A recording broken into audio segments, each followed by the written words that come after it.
I found my sister's hidden diary, and it revealed a dark family secret: Reddit stories. It all started on a quiet Sunday afternoon, the kind of lazy, golden day that invites dust motes to dance in the sunbeams and lets time drip slow and sweet like syrup. The kind of day where nothing seems to happen until something does.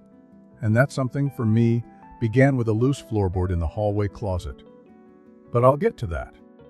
First, you have to understand the kind of family I come from. On the outside, we were the textbook example of suburban normal. Dad coached Little League and fixed things that weren't really broken. Mom baked apple pies from scratch and ran the PTA with military precision. I was the only child, born late into their marriage. Some called me a miracle baby, though no one ever explained why. We lived in a modest 2-story house on Sycamore Lane, the kind of house with white shutters and a porch swing that creaked when the wind got sentimental. Nothing ever seemed out of place, because everything had its place. That was the rule. That was how we lived. But as I got older, I began to notice cracks. Not in the walls, but in the narrative. Things that didn't add up, like how we had almost no family photos from before I turned 5. Or how my parents avoided talking about their own parents, changing the subject with the practiced ease of magicians. Or how there was one room upstairs that always stayed locked, the brass knob cold to the touch, even in summer. I asked about it once when I was 7. My mom told me it was just an old storage space filled with junk they'd never bothered to clean out. My dad said it was nothing and then gave me that look. Tight-lipped, eyes heavy with unsaid things. The kind of look that teaches a child not to ask again. So I didn't. Not for years. But on that Sunday, I wasn't thinking about secrets or mysteries. I was looking for the old Monopoly set because Mom had suggested a family game night and we hadn't had one in years. I ended up rummaging through the hallway closet, the one under the stairs, the behind the vacuum cleaner, and boxes labeled Christmas and old tax stuff. That's when I stepped on something that gave slightly beneath my foot. A sound more felt than heard. A hollow resistance under the worn wooden planks. Curiosity bloomed like a bruise. I knelt down, heart tapping an odd rhythm against my ribs, and pried at the warped edges of the floorboard. It wasn't nailed in, just wedged. It popped loose with a reluctant sigh, revealing a narrow cavity barely big enough for my arm. Inside, nestled in dust and forgotten air, was a small metal box, dented, locked. Of course I opened it. It wasn't easy. Rust had claimed most of the latch, but brute teenage persistence won out. Inside, wrapped in yellowing tissue paper, were a handful of old photographs and a bundle of letters bound with a fraying ribbon. The photos were black and white, the kind that made everyone look like they belonged to another world entirely. But what caught my eye wasn't the vintage quality. It was the faces. In one picture, a woman who looked just like my mother stood next to a man I didn't recognize, holding a baby that was definitely not me. In another, the same man, tall, wary, with sharp eyes and a ghost of a smile, posed with what appeared to be 2 small children in a garden. My hands trembled as I flipped through them. None of these people had ever been in my life, yet I couldn't shake the uncanny familiarity that clung to every image. I turned to the letters next. The handwriting was elegant, looping, undeniably feminine. I read the first one, then the second. Then I couldn't stop. They were love letters, dated over the span of 5 years. But they weren't from my father. They were addressed to someone named Ellis, and they were signed, "Forever yours, CC." My mom's name is Caroline. I sat there, stunned, the air in the closet thickening around me. My mom had been writing love letters to someone else, someone who wasn't my father. But that wasn't the worst part. One of the later letters mentioned a decision, a choice. "I know what we did was wrong," it said. "But I couldn't let them take her. She's mine, Ellis. Ours. And they will never know. They will never know." I read that line at least a dozen times before it started to make sense in the way that changes everything. My breath caught, and for the first time in my life, I felt like a stranger in my own skin. Who was she? What had been done? What had been hidden? I didn't tell my parents what I found. Not that day. Instead, I started to watch them differently. I looked for tells. Little slips in the way they talked to each other, or didn't. The way they touched me, or didn't. I started sneaking into the attic at night, where I found more things that didn't belong, a suitcase with a child's name tag that wasn't mine, a birth certificate with my mom's maiden name scribbled out and a different surname typed over it, as if someone had wanted to rewrite history, but didn't know how to do it cleanly. And then there was the room, the locked one. Once you start pulling at a thread, the whole sweater begins to unravel, and that room, sealed shut like a secret wound, became the itch I couldn't scratch. I waited for the right moment. It came 2 weeks later, when my parents went out for a movie and left me home alone, trusting as always. I picked the lock with a bobby pin, something I'd practiced after watching a YouTube tutorial out of sheer boredom. It clicked open with disarming ease. The air inside was colder, stiller. It smelled of old books and something sweeter. Lavender, maybe, or decay. The room was small, sparsely furnished, but every surface was covered in things that spoke of a life paused mid-breath. A child's bed with a faded quilt, shelves lined with picture books, dolls with cracked porcelain faces, and on the desk by the window a photo, framed, preserved, dustless. A girl, maybe 6 or 7. She looked a little like me if you squinted, but her smile was crooked shy. Her eyes were darker. Her name was etched on the frame in careful cursive Isabel. I don't know how long I stood there. Maybe a minute, maybe an hour. But something inside me shifted, clicked, like the sound of a lock opening or a lie unraveling. When my parents came home, I was sitting in the living room, the photo of Isabel in my lap. My mother froze when she saw it. My father went pale. No one spoke for a long time. Then my mom whispered, "You weren't supposed to find her." And just like that, the truth began to spill. Slow and syrupy and thick with years of silence. But that's another part of the story. And trust me, it only gets darker from here. My mother's face crumbled like a paper mask in the rain, and my father sat down like his knees had turned to glass. The photo of Isabel lay between us on the coffee table, the girl's lopsided smile frozen in time, while the air in the room thickened into something I could almost taste. It was the taste of answers and fear and a secret trying not to be spoken. "I need you to listen," my mother said, but her voice was already broken, like she knew nothing she said would undo what I now knew. Still, she tried. They both did. For the first time in my life, I watched my parents fall apart in front of me, word by word, as they unraveled the carefully constructed myth of our family. Isabel had been real. She had been my sister. She was born before me 6 years earlier, under very different circumstances. My mother had been engaged to someone else. Ellis, the man in the photographs, the man from the letters. They had been in love, wildly and foolishly, the way people are when they believe the world is on their side. My mother got pregnant when she was 21. Her parents, conservative and cruel in ways that only people obsessed with appearances can be, had forced her to end the engagement. Ellis wasn't suitable, they said. He had no future, no family worth mentioning, no money. And so they did what rich, manipulative families do best. They made the problem disappear. They took the baby. I sat frozen as my mother explained it, her voice trembling as though saying it aloud still hurt like the first time. Isabel was sent away, raised by distant relatives in another state, with no idea who her real mother was. My mother was told to move on, forget, marry someone acceptable. That someone was my father, who had always known the truth. But she came back? I whispered, though I already knew it. Yes. Isabel came back when she was 11. She discovered the truth by accident.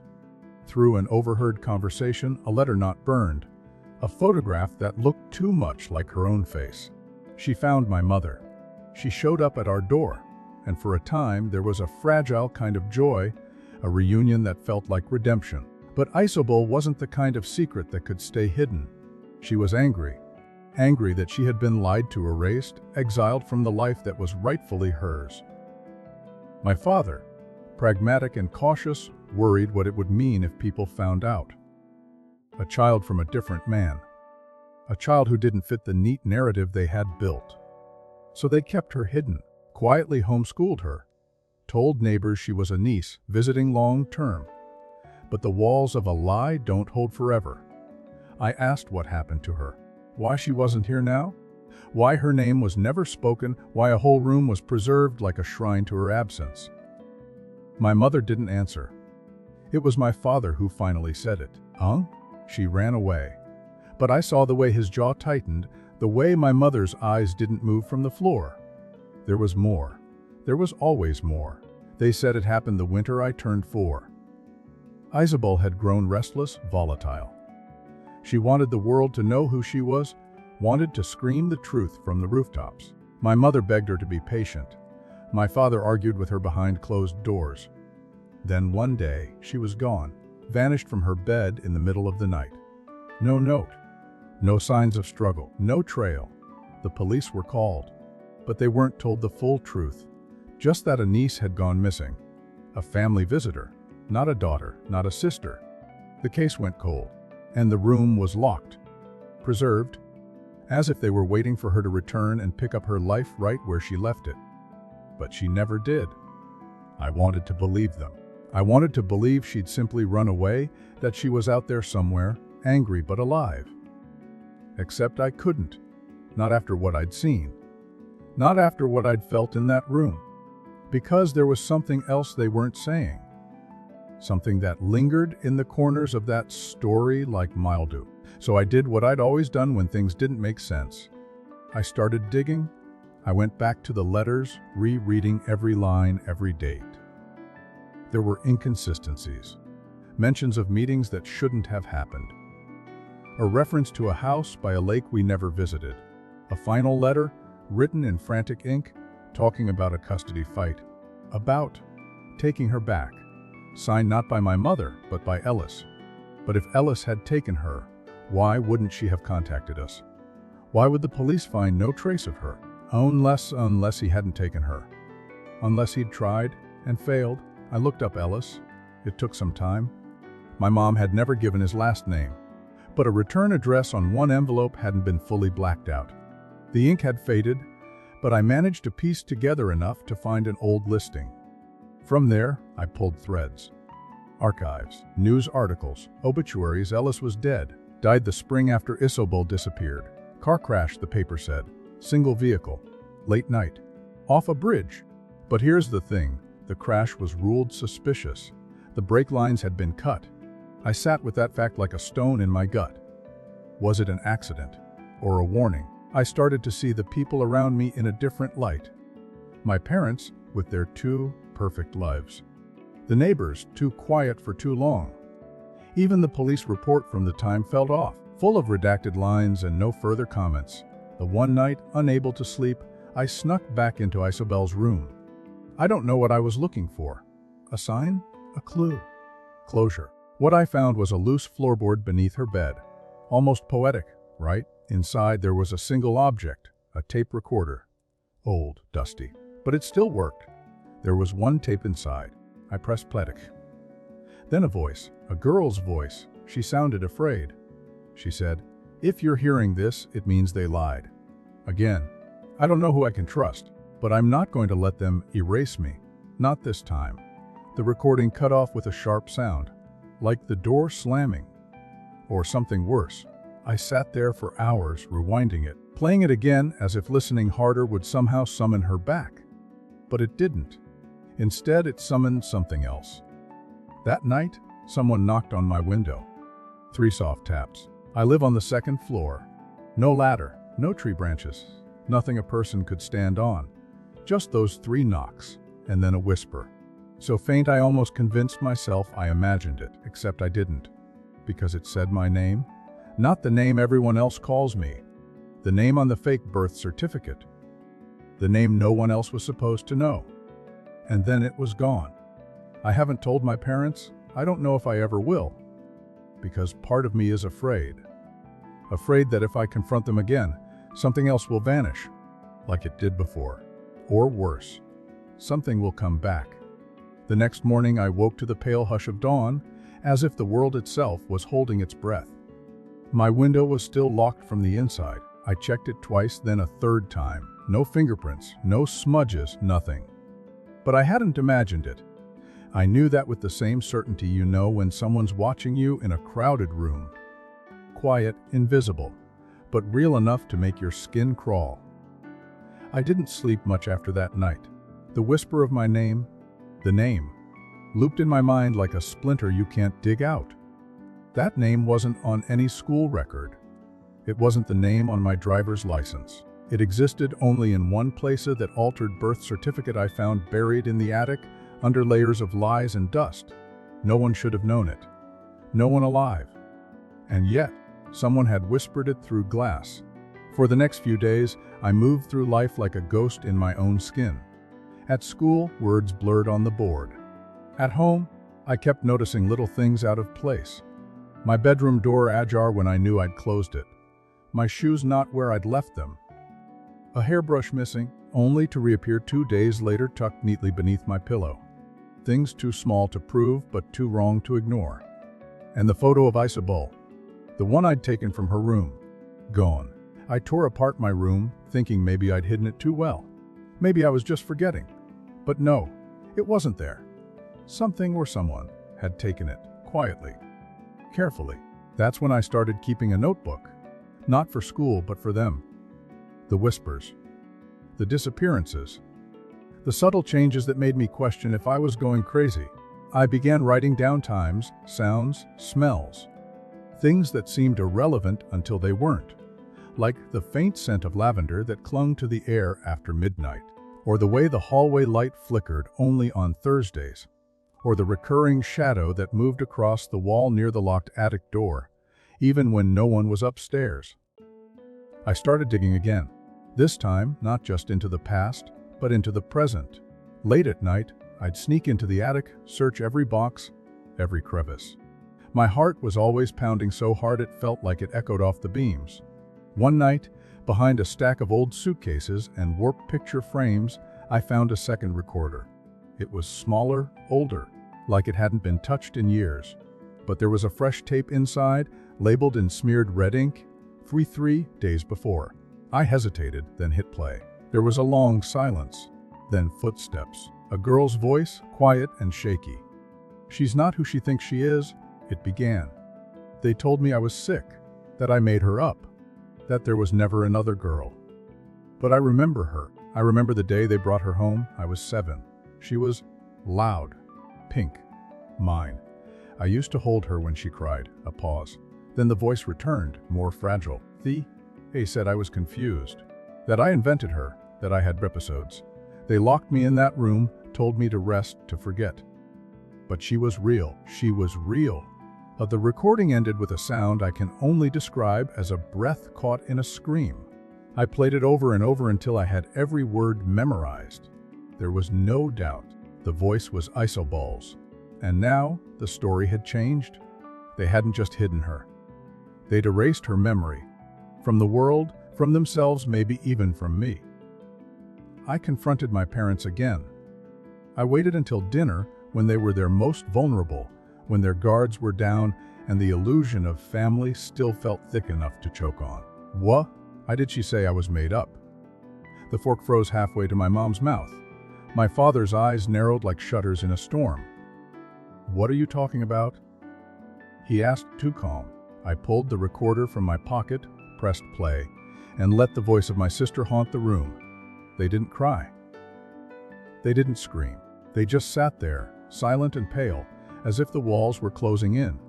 When the tape stopped, my mother finally spoke. "She was sick," she said. "She had hallucinations. We did what we had to." "That wasn't a hallucination?" I snapped. She remembered me before you ever told her I existed." "Then it was worse than we thought," my father said quietly. "She was dangerous." I stood so fast the chair fell backward. She was your daughter." "We know," my mother whispered, and something in her voice cracked. Not just guilt, but fear. And that scared me more than anything else. Because if they were afraid, what had they done? That night, I didn't sleep. I locked my bedroom door, pulled a chair under the knob, and kept the recorder clutched in my hands. Sometime past 2, I heard it again. 3 knocks on the window, then a pause, then scratching, soft, deliberate, like a child dragging their nails across glass. I didn't move, didn't breathe. The sound stopped, and then whispered again in a voice just like mine. "What did you forget me?" I couldn't take it. I flung open the window, and there was nothing. No footprints, no shadow, no wind. But in the morning, written in condensation on the inside of the glass, was a name, Isobel. I scrubbed it away before my parents could see, though I doubt it would surprise them, because now I understood. She hadn't disappeared. She'd been erased, and whatever was left of her wanted me to remember. I needed to go further, needed something solid, proof that I wasn't losing my mind. So I went back to the attic one last time. This time, I brought tools. I tore down the insulation behind one of the walls. Something about the layout had never made sense. A dead space between rooms, like a passage that didn't lead anywhere. And that's when I found it, a false panel. Behind it, a crawl space, and inside the crawl space, a bones, small, human, wrapped in a quilt that matched the one from Isabel's bed. I vomited on the floor, called 911 with shaking hands. The police came, the forensics team, the whole parade. They questioned my parents, took them away in handcuffs, and I stood in the yard, watching the house as if it might collapse under the weight of what it had hidden. But the story doesn't end there, because the DNA results came back. And the bones, they weren't Isabel's, they were mine. Or rather, they matched my DNA exactly, too exactly, identical, because what the coroner said next chilled me more than the skeleton ever could. "You didn't have a sister," he told me. "You had a twin. And one of you didn't survive." Only if I'm starting to wonder if they buried the wrong one. They tried to explain it like science. Cold, sterile, stripped of horror. Monozygotic twins, the coroner said, as if that label could simplify the impossibility. Identical DNA, same face, same body, same beginning. But what about the middle? The end? What about the part where I was alive and she was buried in a crawl space like some secret shame? My parents never said a word in custody, not to the police, not to me. They lawyered up as if all of this, my missing sister, the taped-up lies, the bones in the walls, could be reduced to something legal, something that could be bargained with. But secrets that deep don't go quietly. They echo. They twist in the dark, gnawing at the foundation of everything you thought was real. I stood outside our house, their house, while men in gloves carted boxes of evidence down the steps. The room, once sealed shut for years, now lay open and gutted, its pastel wallpaper stripped away like skin. And me? I was watching my own ghost be exhumed. They showed me the medical reports later, the ones they found locked in the safe beneath the basement stairs. My name on some, her name on others. Isabel. But not just Isabel. A second birth certificate with the same date, same time, same weight. A footnote in the margin, second child stillborn. No resuscitation attempt requested. Stillborn. That's what they had told the hospital. But that's not what happened. Because Isabel lived. And I wasn't the first one they brought home. There were photos in one of the sealed boxes. Not just the ones I'd found earlier. These were different. Older. One in particular caught my eye, 2 babies in matching pink onesies, lying side by side in a hospital bassinet. A nurse's handwritten tag marked with one word, "Twin." I wasn't the only child they took home, but sometime between the hospital and the second year of our lives, something happened. Something broke. There were signs, even then, tucked into scribbled pediatrician notes and long-forgotten therapy files. Behavioral disassociation. Episodes of mirrored identity confusion. One child appears to imitate the other's speech and gestures.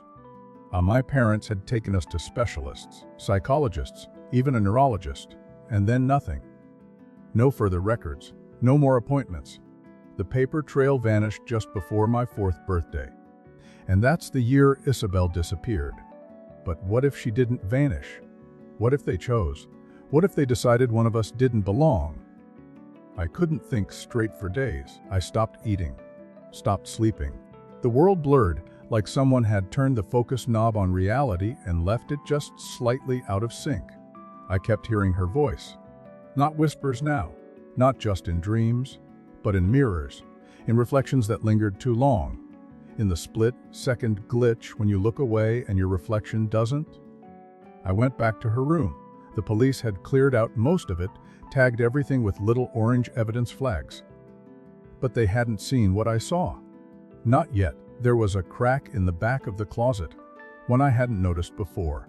Small, subtle. I pulled at it, and a panel swung open with a groan like a dying breath.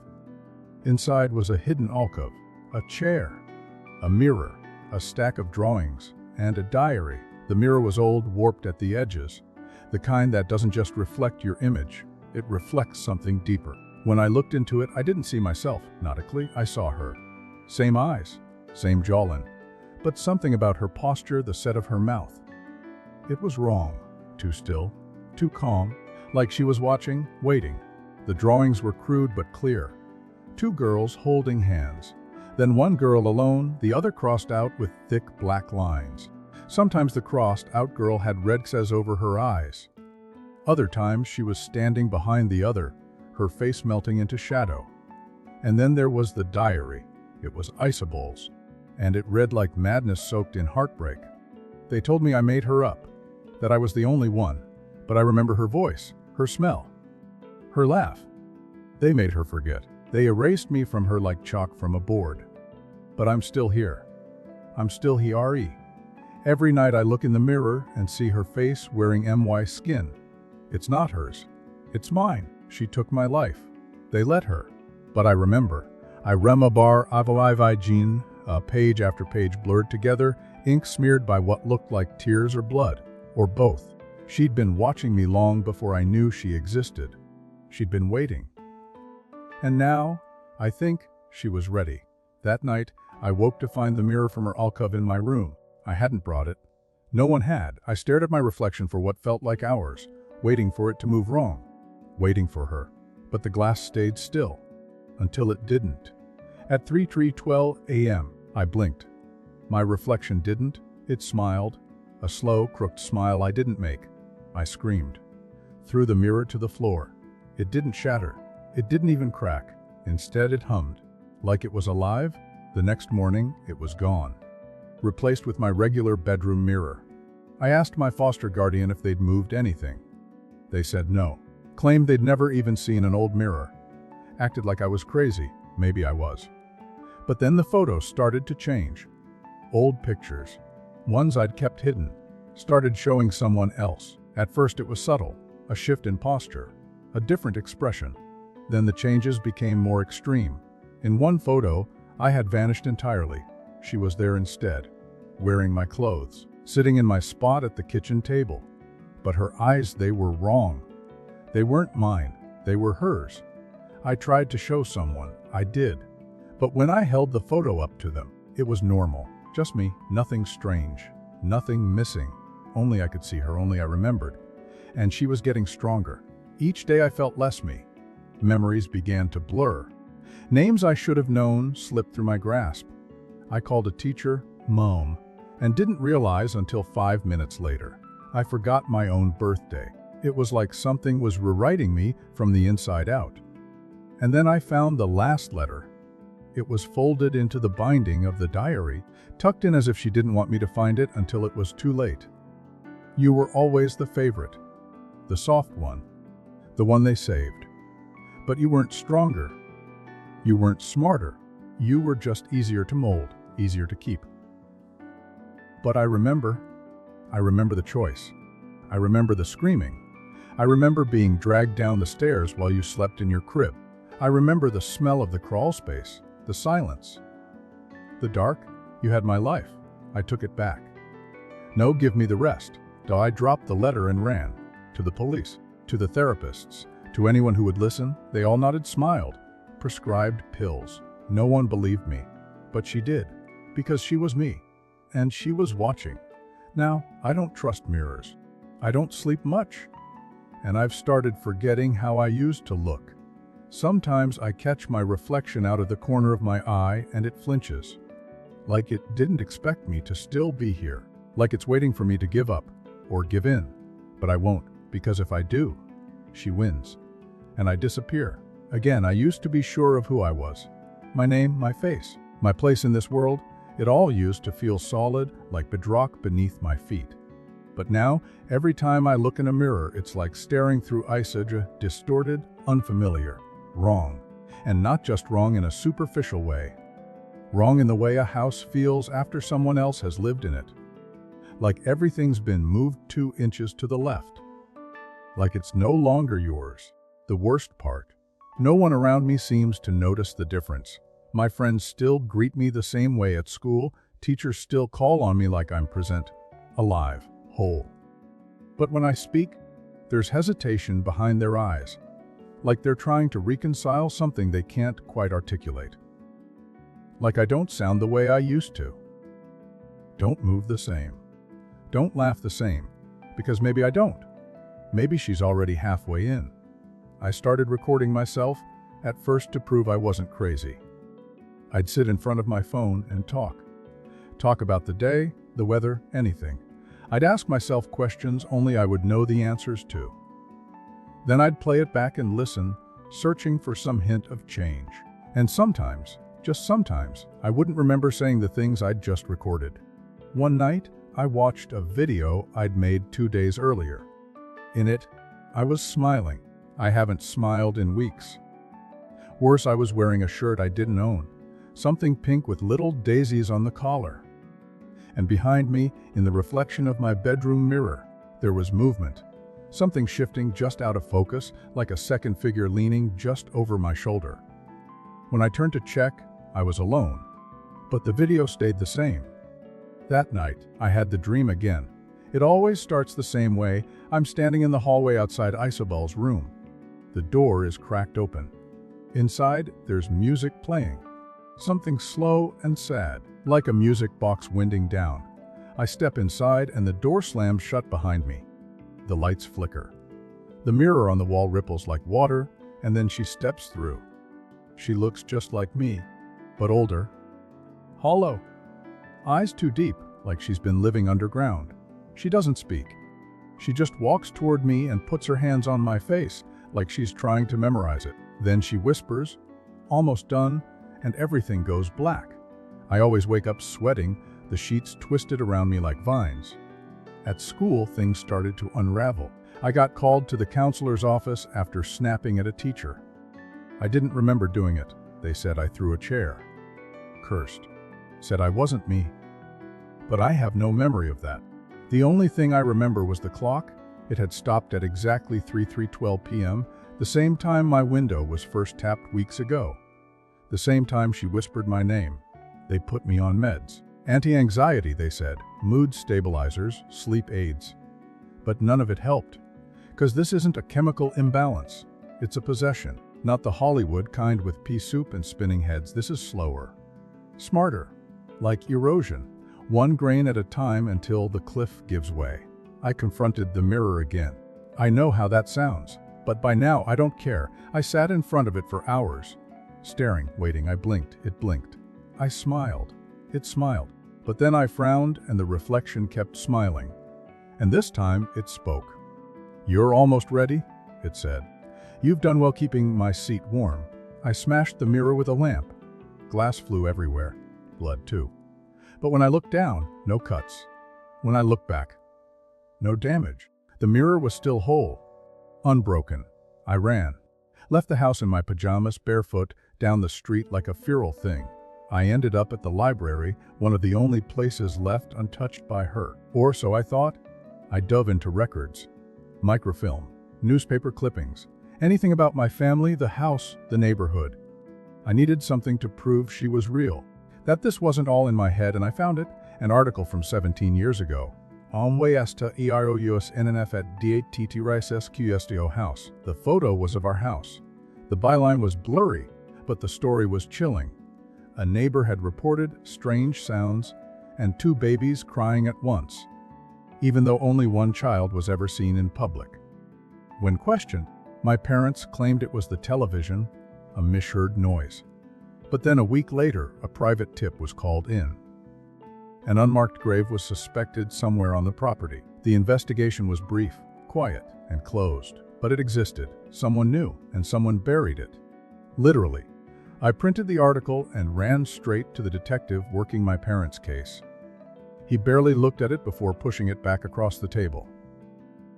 "It's hearsay," he said. Nothing conclusive. I begged him, told him about the bones, the crawl space, the tape, the diary, but they had no legal way to link it all. "Even if your parents did hide a child," he said, "there's no evidence of foul play. And the remains are unconfirmed. Could be anything.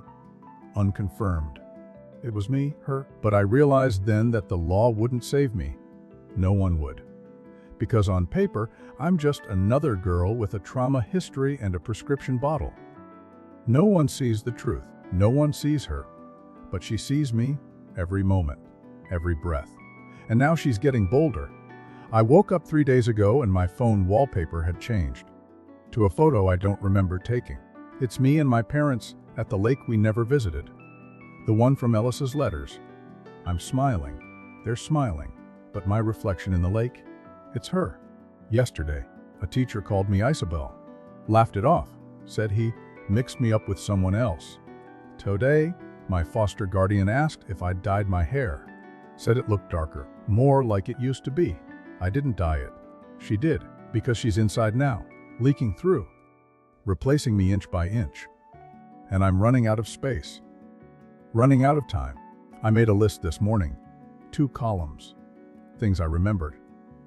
The second column is growing. She's winning, and I think she wants me to see. To know, because last night I found another letter tucked under my pillow, in handwriting that was almost mine. "You were never meant to have this life. I was the first. I was the one who waited. You were the mistake they tried to fix. But now I'm fixing it back. No more switching places. No more pretending. Soon, it'll be like you never existed at all, and at the bottom, scrawled in thick ink, 'Welcome home, Isabel.' But here's the thing, if I disappear, if she finishes what she started, there'll be no one left to remember the truth. No one left to say I was here, that I was someone.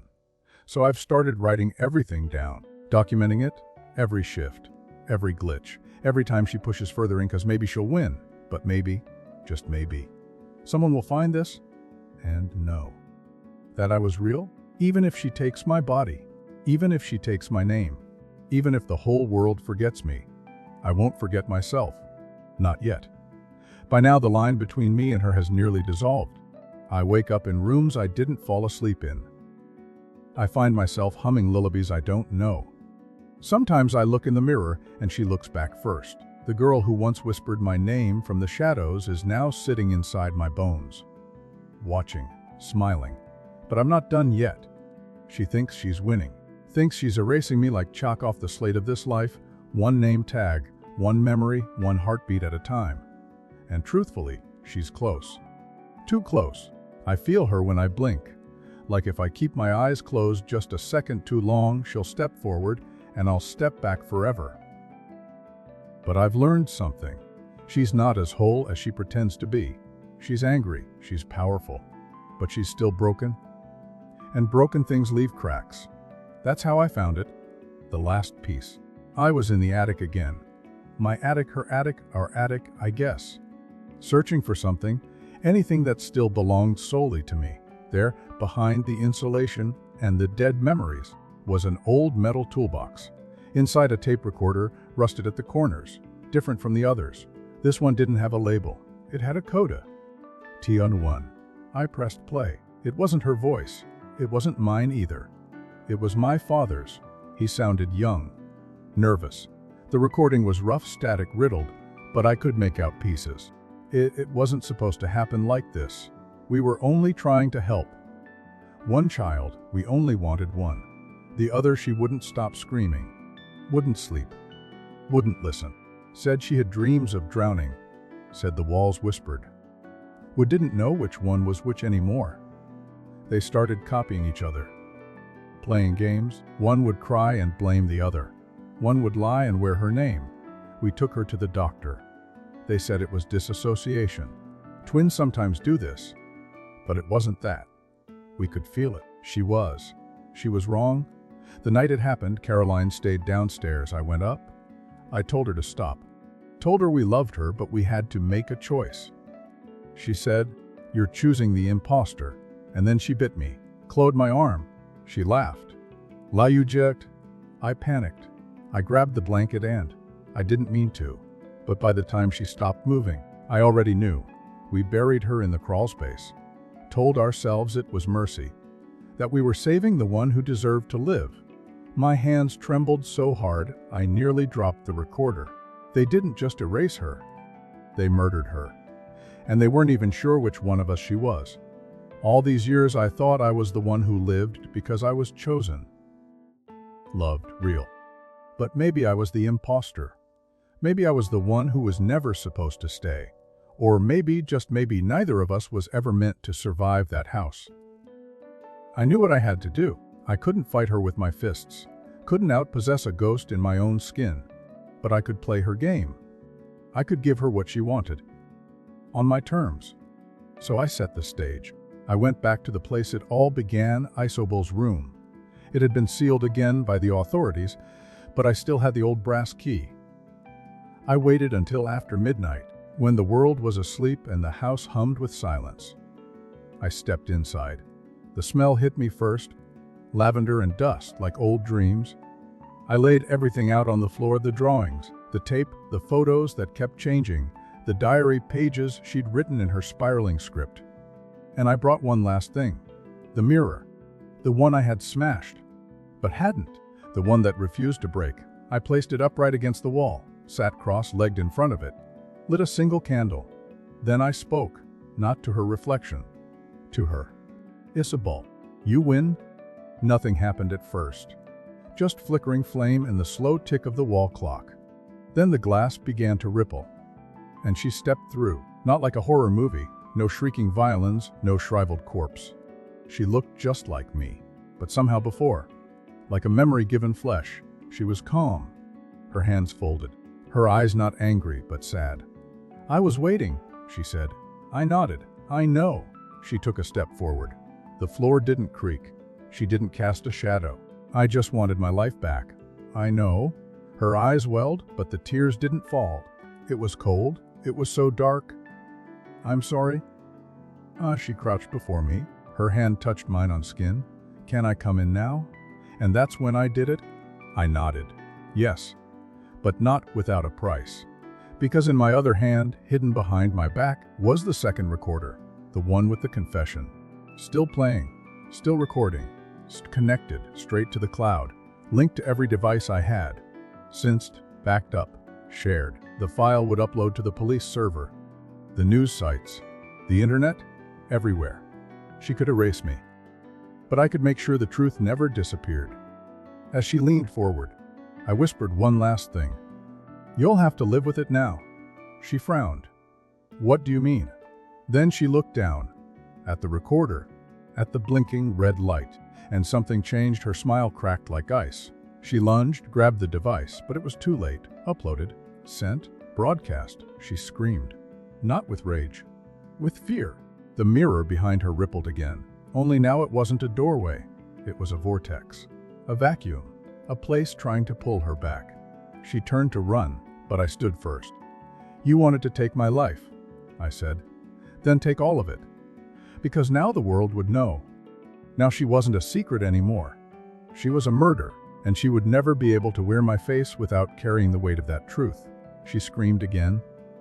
One last time, and the mirror shattered. For real this time. Glass like snow. Silence like a gunshot. She was gone, and I was still here. Or maybe not. Maybe what crawled out of that mirror after the scream wasn't entirely me. Maybe I left part of myself behind, tangled in guilt and grief and glass. But the world believes I'm me. The trial against my parents made national news. The tape went viral. I testified, cried, told them everything. Well, not everything, just enough. The rest? That's mine to keep. or hers. Sometimes I still see her, in reflections that shouldn't be, in photos that come out just slightly wrong, in dreams that end with me gasping awake, unsure of which girl I am. But I remind myself I'm the one who told the story. And stories, true stories, are stronger than ghosts. So if you're reading this now, know that I was real, that I existed, that I refused to be forgotten. And if one day you hear tapping at your window at 3:12 a.m., don't answer, because she's still looking for a way back. Thanks for watching the video. Subscribe and like the video.